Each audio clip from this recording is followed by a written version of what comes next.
Prophecy? Prophecy. Prophecy. Prophecy. Prophecy. Prophecy caused all this trouble. That prophecy? Yes! Greetings. Last October, Berean TV hosted a debate between Vocab Malone and Dante Fortson on the subject of the American 400-year prophecy, or as I like to call it, the Amerocentric, or even US-centric interpretation of the 400-year prophecy, which is to say the belief that Genesis 15 verses 13 and 14 are referring to the African diaspora in the Americas. And with all due respect to Dante, much of his position remained unclear in that debate. You know, the finer details remained obscure. He often alluded to things, that others believed without clarifying to what extent he may or may not have agreed with them. And he touched on a variety of subjects that didn't seem terribly relevant to the topic. And at one point, even he seemed to remark that the presentation hadn't yet gotten to the subject of the debate, the actual subject. And I know I'm not getting to the 400 years as quickly as you guys want to. All we want is that prophecy. What's interesting about Dante's approach is that he feels the proper understanding of the 400-year prophecy relates directly to his attempts to identify who the Israelites are. But it seems that there's a disconnect, however, insofar that his attempts to identify Israel wind up applying generally to the victims of the transatlantic slave trade and their descendants, which are spread across the Western Hemisphere. Yet his interpretation of the prophecy, on the other hand, winds up more narrowly being limited to the scope of the United States. A prophecy that misread could have been. This becomes clear when one notes that he begins the count of the 400 years in specifically the year 1619. According to you, not everybody else, just Dante Fortson, when did the 400 years begin according to you? I agree with Dr. Eric Mason that it began in 1619 when the first African slaves arrived in Jamestown. I agree with Dr. Mason on that. The reason why starting the count at that year is problematic is because the transatlantic slave trade did not begin in 1619. For example, for an easy example, slaves were brought from Africa to what is now Brazil in the earliest years of the 1500s. And, there's honestly a certain incongruence in connecting the prophecy to the victims of the transatlantic slave trade on the one hand, and then disregarding the entire first century of that slave trade on the other. If one wishes to more artificially limit the scope of the prophecy to just the United States, the objection still remains, as even the beginning of bringing slaves to the landmass that we now call the United States did not begin in 1619. I realize that it's popular to throw that year around, but it is very much an artificial start to the count, as slaves were brought to this land, to the the land that's now called the United States, in the early 1500s as well. And this has been pointed out to Dante. Permit me to share a few examples. A little over a week ago, Dante posted, to Facebook on a theme which he's touched on several times, where he takes some online news story he came across and shares it as yet more evidence that America is currently in the judgment period, which is to come after the 400 years. So I offered a comment sharing what I just mentioned, that neither the transatlantic slave trade nor the bringing of slaves to the landmass now called the United States began in 1619. Rather, both began in the early 1500s. Then I noted that, hypothetically speaking, if one started the count in the early 1500s, one living in the early 1900s could have similarly cited the Great Depression as among the arbitrary signs of judgment. And I'll add now that, depending on where precisely one starts to count, one might have conceivably also included anything from the Spanish flu pandemic to the Dust Bowl to either of the first two world wars, maybe even the attack on Pearl Harbor. So this raises a question. How did Dante respond to that objection? Well, rather than attempt to address the central chronological issue, he merely attempted to change the subject, replying with the following, quote, "How about you focus on disproving that church's claim that there's language on those pews, since you said there is none, and so far we've seen people say Ge'ez, cursive Hebrew, and Arabic. Either disprove all of it or take the L," end quote. By the way, a quick side note, I may indeed make more videos on the subject of the pews, and if I do so, and one wonders aloud why I'm quote-unquote beating a dead horse, I may note that, no less a person than Dante Fortson encouraged me to return to the subject of the pews.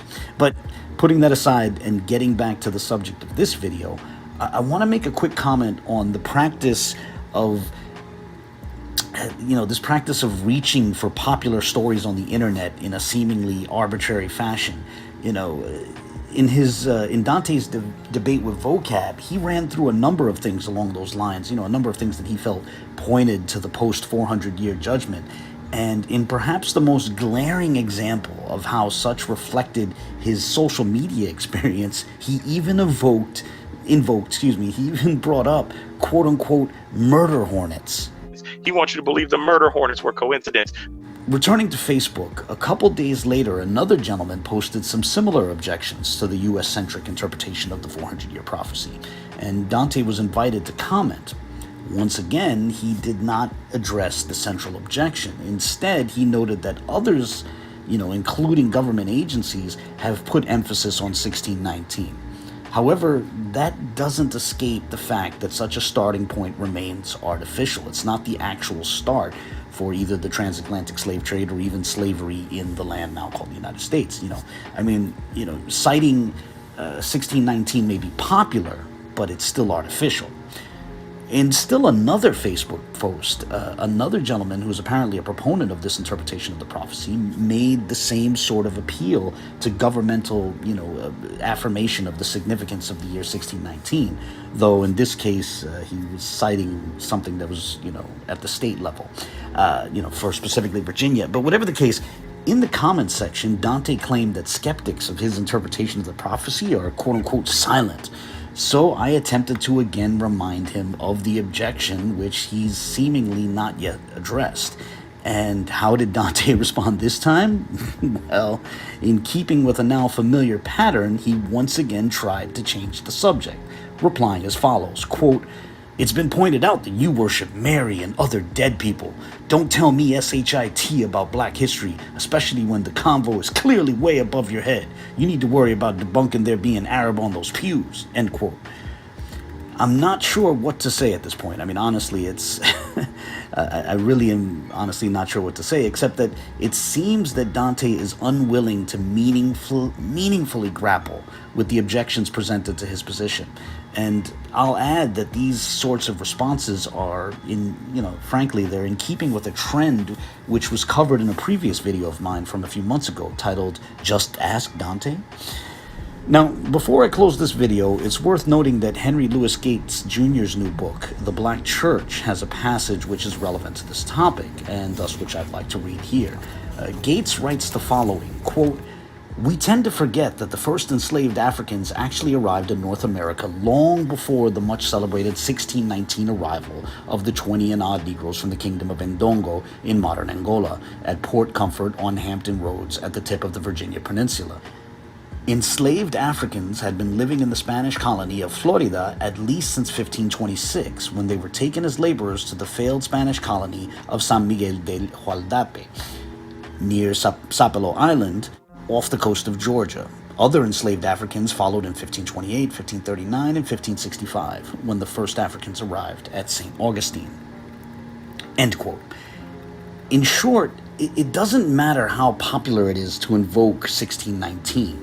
That year still does not mark the actual start to slavery in the land now called the United States. If one is going to apply the 400-year prophecy to slavery in this land that's now called the United States, they should start the count in the early 1500s. But that would then have the end come in the early 1900s. And it's interesting that proponents of the Amerocentric interpretation of the 400-year prophecy tacitly acknowledge that the end of the 400 years coming in the early 1900s would be problematic, So now, regarding these various adjustments, like saying it's not referring to slavery in the Western Hemisphere, but rather only slavery in the United States, or maybe only part of the United States, or maybe only the United States under the rule of English speakers, etc. All of that comes off as ad hoc limitations to avoid the obvious chronological problems with the interpretation. So it looks like in this case, what we're doing is that we're cutting the foot to fit the shoe. And this raises another question. And this is the question I'll close it out with. Is the Amerocentric interpretation of the 400-year prophecy falsifiable? In other words, is there any meaningful, reasonable condition under which proponents will concede that their interpretation was mistaken?